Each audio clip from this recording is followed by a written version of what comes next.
Hello friends, welcome to back my YouTube channel Bhaskar Raj motivation. Guys, आज मैं बात करूंगा विधानमंडल के पार्ट 2 में। कल मैंने विधानमंडल पढ़ाया था,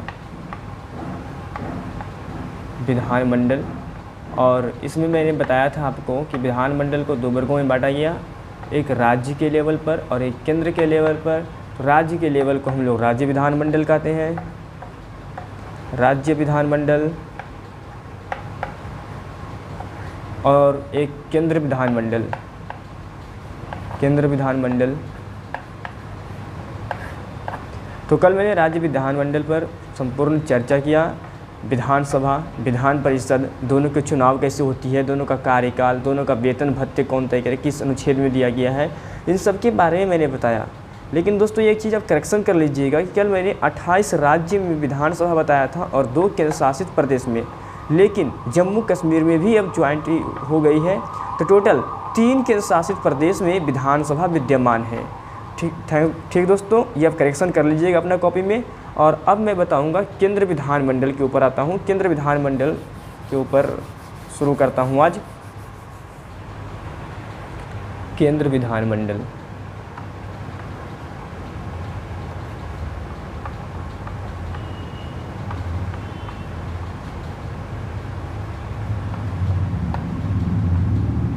गाइस, पहले हम लोग ये जान लेते हैं कि भारतीय संविधान के अनुच्छेद यानी आर्टिकल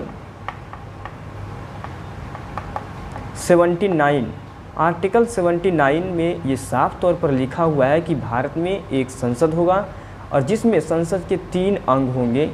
पहला राष्ट्रपति, राज्यसभा और लोकसभा। लेकिन आज हम बात करेंगे विधानमंडल के अंतर्गत लोकसभा और राज्यसभा के ऊपर चर्चा करेंगे, राष्ट्रपति के ऊपर नहीं।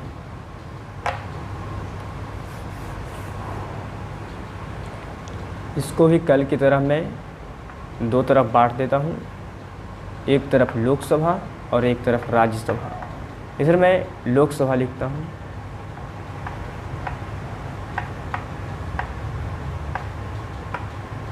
और एक तरफ राज्यसभा।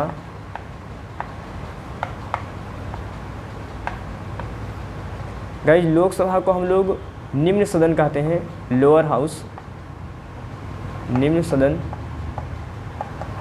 और राज्यसभा को उच्च सदन या अपर हाउस कहते हैं, उच्च सदन या अपर हाउस। लोकसभा में अधिकतम सीटों की संख्या जो है वो है 552,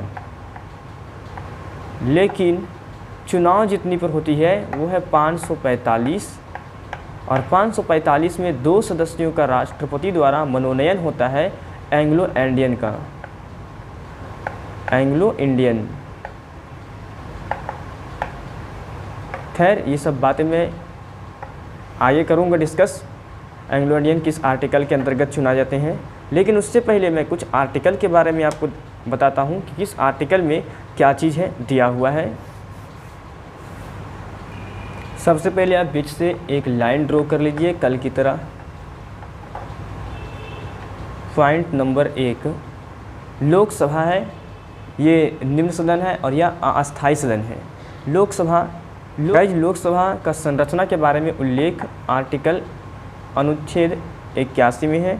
और ठीक राज्यसभा के बारे में इधर लिख देता हूँ, संरचना, लोकसभा की संरचना, और राज्यसभा की संरचना आर्टिकल 80 में, राज्यसभा की संरचना, इसका गठन कैसे होगा उसके बारे में उल्लेखित है। अब आगे आते हैं।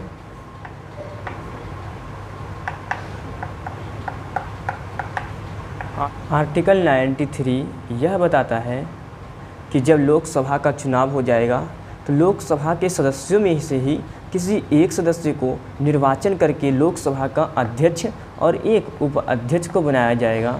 लोकसभा का अध्यक्ष और उपाध्यक्ष बनाया जाएगा। आर्टिकल 93 में उल्लेखित है। जस्ट इधर आने पर आर्टिकल 89 में राज्यसभा के सभापति और उपसभापति के बारे में उल्लेखित है। सभापति और उपसभापति।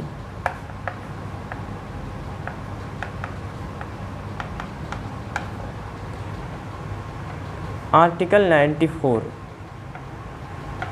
इसमें है कि जब अध्यक्ष और उपाध्यक्ष दोनों का चुनाव हो जाएगा तो इन दोनों का पद यदि रिक्त है या इन्हें पद से हटाना है या पद त्याग के बारे में जो प्रावधान है वो आर्टिकल 94 में है। क्या क्या है? पद रिक्त,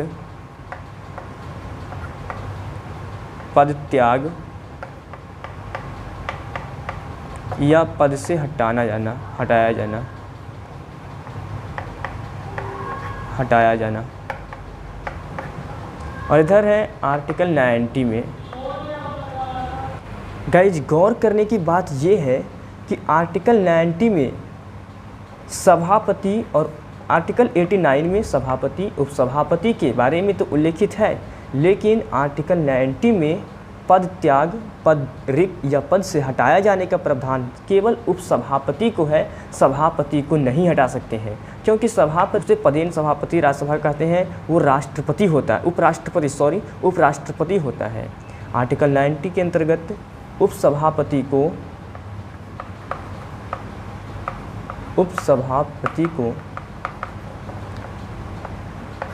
पद से हटाना, पद त्याग या रिक्ति, पद रिक्त का प्रावधान दिया हुआ है आर्टिकल 90 में।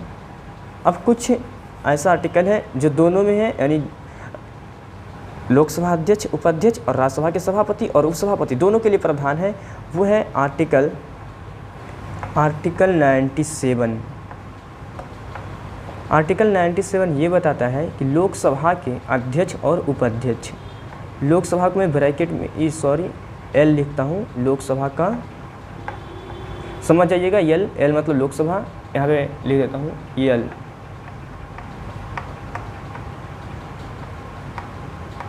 लोकसभा और आर का मतलब समझ जाइएगा राज्यसभा,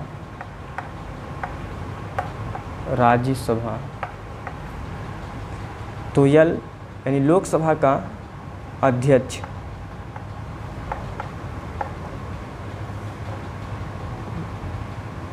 और उपाध्यक्ष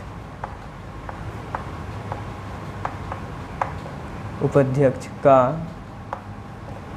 वेतन और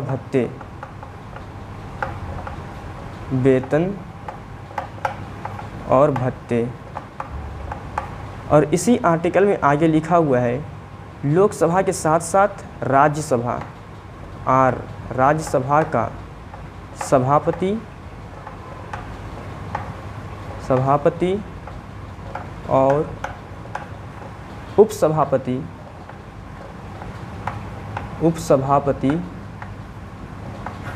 का वेतन और भत्ते,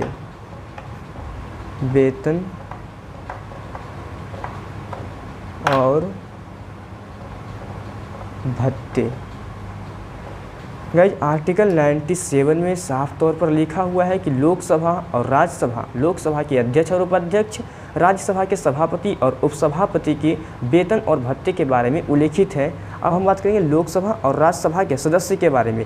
ये लोकसभा का अध्यक्ष, उपाध्यक्ष, राज्यसभा के सभापति, उपसभापति। लेकिन आर्टिकल 106 में संसद यानी लोकसभा और राज्यसभा के सदस्यों के वेतन और भत्ते के बारे में उल्लेखित है। तो पहले इतना मिटाना पड़ेगा, भर गई बोर्ड। गाइज मुझे उम्मीद है कि ये वीडियो आपको पसंद आ रही होगी और समझ में भी आ रहा होगा, और ये तो ज़रूरी है कि जब आपको समझ में आएगा तभी वीडियो पसंद आएगा। तो फिर वीडियो को दिल से लाइक कर दीजिए और दोस्तों के पास भी शेयर कर दीजिए ताकि उन्हें भी समझ में आ जाए, कभी भी नहीं भूलें यदि एक बार पढ़ ले तो।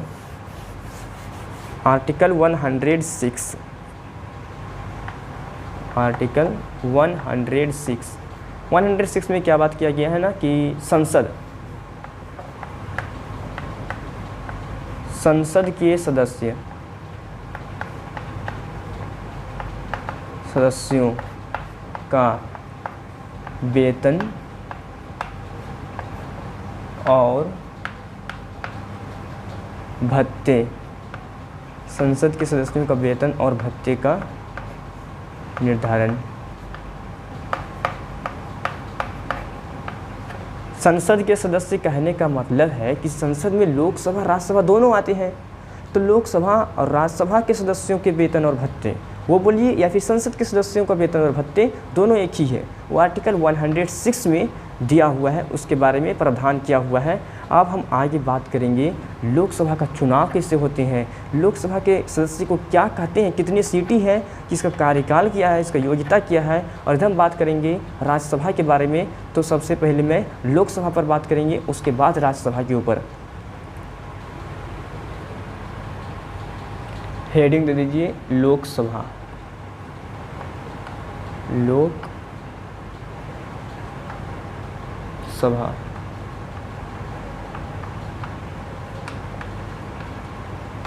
मैंने ये आपको बता दिया कि लोकसभा को निम्न सदन कहते हैं, लोअर हाउस कहते हैं। इसे जनता का सदन कहा जाता है क्योंकि इसमें जनता डायरेक्ट इसके प्रतिनिधियों को चुनते हैं, प्रत्यक्ष रूप से चुनाव होती है। अब हम बात करते हैं लोकसभा के गठन के बारे में। तो 17 अप्रैल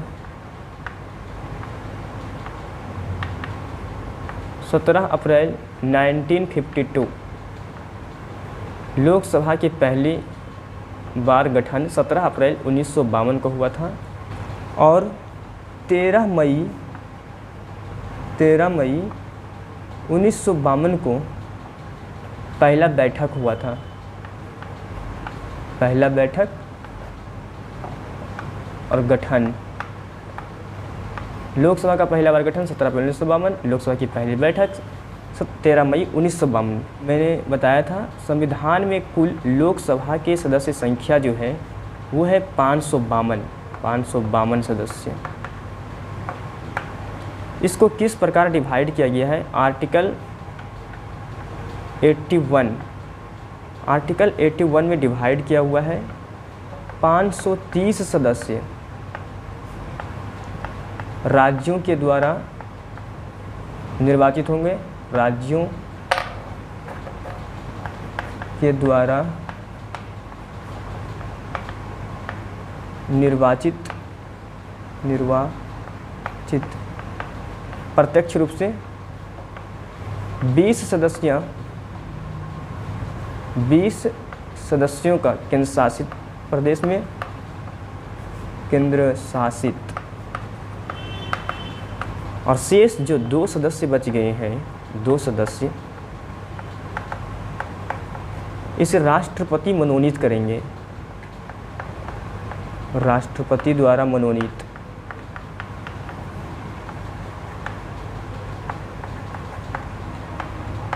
किसको करेंगे? तो एंग्लो इंडियन को, एंग्लो शॉर्ट में लिख लेते हैं इंडियन को, एंग्लो इंडियन को राष्ट्रपति द्वारा मनोनीत होगा 2 सदस्यों का। और ये आर्टिकल 331 में, आर्टिकल 331 में यह बताया गया है कि 552 सदस्यों में से 2 सदस्यों का राष्ट्रपति मनोनीत करेंगे जो एंग्लो इंडियन होगा। गौर करने की बात यह है कि वर्तमान समय में कुल 545 सदस्यों पर लोकसभा का चुनाव होता है वर्तमान समय में।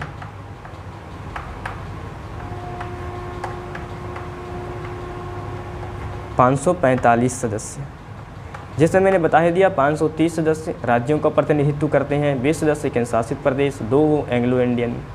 ठीक दोस्तों, अब हम आगे बात करते हैं। कई लोग ये सस्पेंशन में रहते हैं कि क्या ये जो 552 सदस्य है, ये सदस्य संख्या बढ़ सकती है या फिर ये अस्थायी रहेगी, कब बढ़ेगी? तो गाइज 84वां संविधान संशोधन हुआ था 2001 में। उसमें ये बात कही गई थी कि 2026 के पहले लोकसभा के सदस्य की संख्या में कोई वृद्धि नहीं होगा। अब आते हैं लोकसभा के चुनाव पूर्व पर। गाइज लोकसभा का चुनाव प्रत्यक्ष रूप से होती है, प्रत्यक्ष चुनाव होती है, प्रत्यक्ष।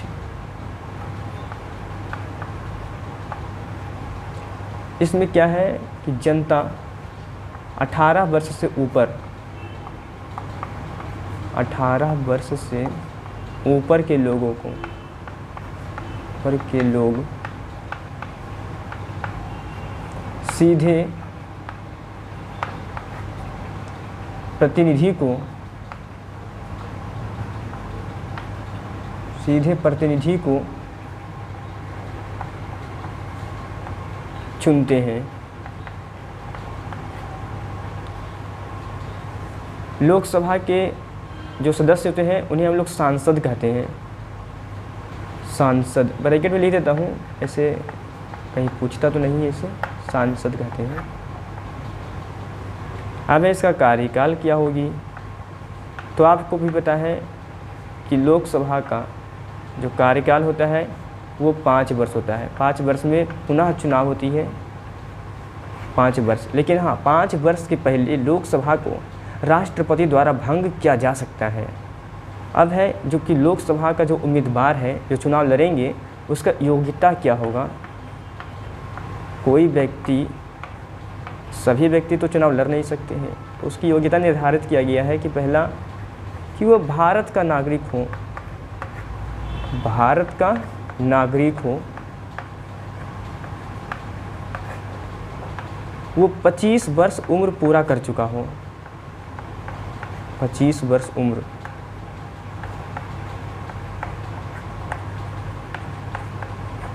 पूरा कर चुका हो। और तीसरी जो बात लिखा हुआ है वो है पागल या दिवालिया ना हो, पागल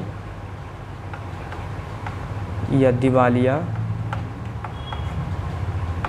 ना हो।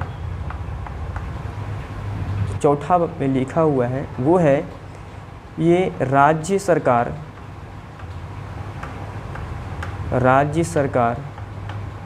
या भारत सरकार, राज्य सरकार या भारत सरकार के कोई भी लाभ के पद पर नहीं हो, लाभ के पद पर नहीं हो। चुनाव हो गया प्रत्यक्ष रूप से, सीधे जनता लोग 18 वर्ष जो ऊपर है वो प्रतिनिधि को चुनते हैं। कार्यकाल 5 वर्ष है, परंतु लोकसभा इससे पहले राष्ट्रपति इससे पहले भंग कर सकते हैं। और यही कारण है कि लोकसभा को अस्थायी सदन कहा जाता है, टेम्परोरी हाउस सदन, अस्थायी सदन कहा जाता है। इसकी योग्यता मैंने बता दिया, भारत का नागरिक हो, 25 वर्ष उम्र पूरा कर चुका हो, राज्य सरकार या भारत सरकार के किसी भी कोई भी लाभ के पद पर नहीं हो और पागल या दिवालिया नहीं हो। अब मैं राज्यसभा की ओर चलता हूं, परंतु उससे पहले एक बात यह है कि जब लोकसभा के चुनाव होती है उनके बाद उन सदस्यों में से किसी एक को लोकसभा का अध्यक्ष चुना जाता है, तो उसे हम लोग क्या कहते हैं, लोकसभा अध्यक्ष को स्पीकर कहते हैं। कहाँ लिख दूँ, चलिए यहाँ बता देता हूँ, स्पीकर। स्पीकर कहा जाता है लोकसभा अध्यक्ष को। स्पीकर से एक फॉर्म भराया जाता है और उसमें लिखा हुआ रहता है कि वो किसी भी दल को अपने समर्थन नहीं करेंगे। धन विधेयक आप सुने होंगे,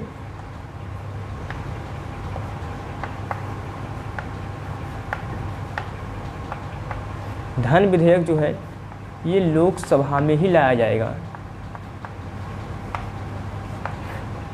धन विधेयक को सबसे पहले लोकसभा में लाया जाएगा। क्यों?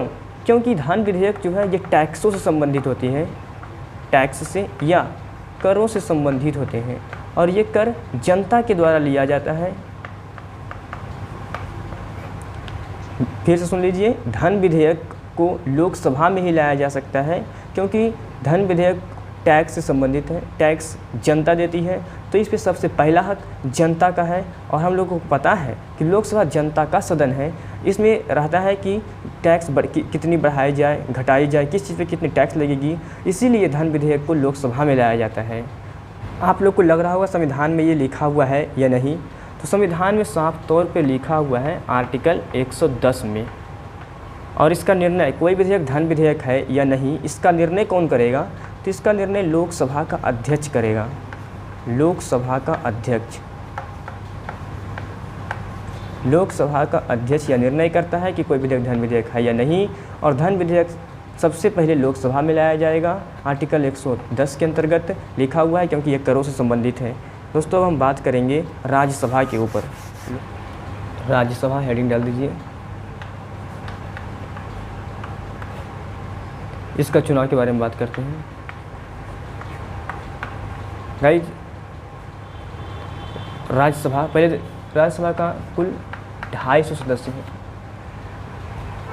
अलग अलग राज्यों में है, अलग अलग प्रकार से ये वितरण किया गया है जनसंख्या के आधार पर। सबसे ज़्यादा उत्तर प्रदेश में है। चुनाव इसका कैसे होता है, तो लोग राज्यसभा का चुनाव विधानसभा के निर्वाचित सदस्य करते हैं। विधानसभा का निर्वाचित सदस्य।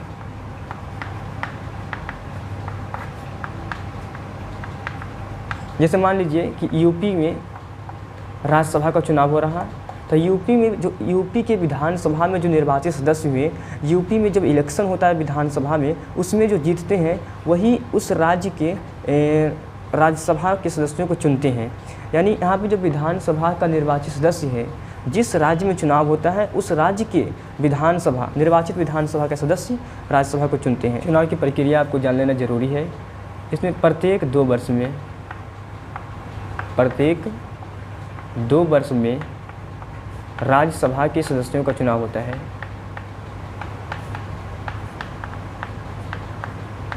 सदस्यों का चुनाव होता है खुला मतदान प्रणाली द्वारा। अप्रत्यक्ष प्रतिनिधि द्वारा चुनाव होता है। अप्रत्यक्ष इसलिए क्योंकि ये जनता द्वारा नहीं, विधानसभा के निर्वाचित सदस्यों के द्वारा चुना जाता है। प्रॉपर जनता नहीं चुनती, इसलिए चुनाव कैसा होता है, अप्रत्यक्ष रूप से चुनाव होती है। और चुनाव की प्रक्रिया कैसा है, अनुपातिक एकल संक्रमणीय पद्धति द्वारा। इसमें ऐसे दोस्तों मान लीजिए कि ये कोई राज्य है जहाँ से एक क्षेत्र से 3 लोग खड़े हुए हैं, चलिए 4 लोग खड़े हुए हैं एक सीट के लिए। एक सीट है राज्यसभा के जहाँ 4 लोग खड़े हुए हैं। तो विधानसभा के जो निर्वाचित सदस्य वो क्या करेंगे, अपने मनपसंद के अनुसार, जैसे मान लीजिए ए है, बी है, सी है, डी है, उन्हें अगर लग रहा कि बी सबसे अच्छे नेता हैं, अच्छे हैं, तो वो सबसे पहले बी को टिक आउट करेंगे, इसे 1 नंबर पर रखेगा। उसके बाद मान लीजिए डी को दूसरा है, ये दूसरा पे चुनेगा, तीसरा पे चुनेगा, चौथा पे। यानी वो अपने मत को लोकप्रियता के अनुसार चुनाव देगा, वोट देगा, और उसके बाद जिसको अधिक बहुमत मिलेगी वो उस सीट से राज्यसभा के सदस्य निर्वाचित हो जाएंगे। मैंने बताया था कि राज्यसभा में कुल 250 सदस्य हैं, जिसमें से 245 सदस्य पर चुनाव होती है। 250 कुल सदस्य हैं, 245 सदस्य पर चुनाव होती है, जिसमें से 233 पर प्रत्यक्ष रूप से विधानसभा के सदस्यों के द्वारा निर्वाचित किए जाते हैं, और 12 सदस्य का राष्ट्रपति द्वारा मनोनयन होता है। राष्ट्रपति द्वारा मनोनयन। और ये जो 12 सदस्यों का मनोनयन राष्ट्रपति करती है, वो विज्ञान के क्षेत्र में, कला के क्षेत्र में, साहित्य के क्षेत्र में, और चौथा जो है वो समाज सेवा के क्षेत्र में निपुण रहेगा। उसी को 12 सदस्यों को राष्ट्रपति द्वारा मनोनीत की जाती है। अब बात करते हैं इसके कार्यकाल के बारे में। कार्यकाल,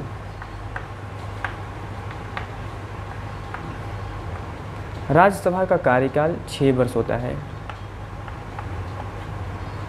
और प्रत्येक 2 वर्ष में 1/3 सदस्य सेवानिवृत्त हो जाते हैं। प्रत्येक 2 वर्ष में 1/3 सदस्य सेवानिवृत्त हो जाते हैं। कार्यकाल 6 वर्ष होता है। और यदि राज्यसभा के अध्यक्ष का कार्यकाल पूछा जाएगा आपसे, तो राज्यसभा अध्यक्ष का जो कार्यकाल है वो 5 वर्ष होता है। राज्यसभा अध्यक्ष का कार्यकाल 5 वर्ष। और सदस्यों का कार्यकाल 6 वर्ष। कार्यकाल हो गया, चुनाव हो गया, और अब बचा है योग्यता के बारे में।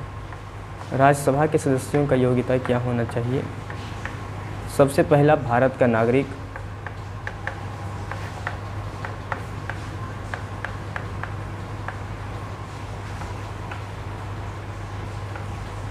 तीस वर्ष की आयु पूरा कर चुका हो, कोई भी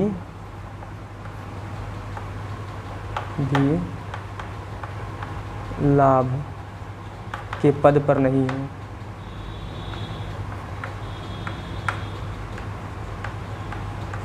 हो, अब कुछ ऐसी बेसिक बातें हैं, कुछ ऐसा बेसिक बातें हैं जो आपको जानना बेहद ज़रूरी है। राज्यसभा को पहले काउंसिल ऑफ स्टेट कहा जाता था। Council of the state, council of state 23 अगस्त 1954 तक ये राज्यसभा काउंसिल ऑफ स्टेट के नाम से जाना जाता था। उसके बाद राज्यसभा में परिवर्तन कर दिया इसका नाम। अब उसके बाद है 3 अप्रैल 1952 राज्यसभा की पहला गठन हुआ था। राज्यसभा की गठन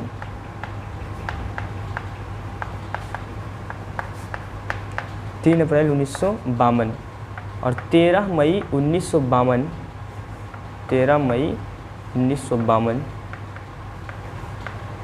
राज्यसभा की पहली बैठक हुआ था।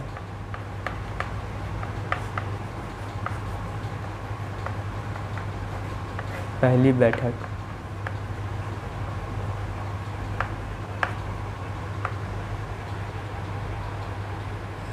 यहाँ पर मैं अपनी बात को समाप्त करता हूँ। थैंक्स दोस्तों। लेकिन एक बात मैं आपको बता देता हूँ, जो मैंने पढ़ाया विधानमंडल के 2 अंग होते हैं, राज्य विधानमंडल, केंद्र विधानमंडल, लोकसभा, राज्यसभा, केंद्र विधानमंडल का, राज्य विधानमंडल का विधानसभा, विधान परिषद, इन सभी का मेरे पास एक डायग्राम बना हुआ है। वो आप यदि लेना चाहते हैं, वो आप पढ़ना चाहते हैं PDF में, तो आपको उसे समझने में और पढ़ने में दोनों में आसानी होगी। आप भास्कर राज मोटिवेशन टेलीग्राम पर जाकर सर्च कीजिएगा, वहाँ आपको इसका PDF मिल जाएगा, अच्छे तरीके से बना हुआ है। और मैं कोशिश करूँगा कि अभी आपको दिखा दूँ। आपको दिख रहा होगा दोस्तों, विधानमंडल, राज्य विधानमंडल, विधानसभा, उसके बारे में पूरा है लिखा हुआ। फिर इधर आ जाते हैं केंद्र विधानमंडल, लोकसभा, राज्यसभा,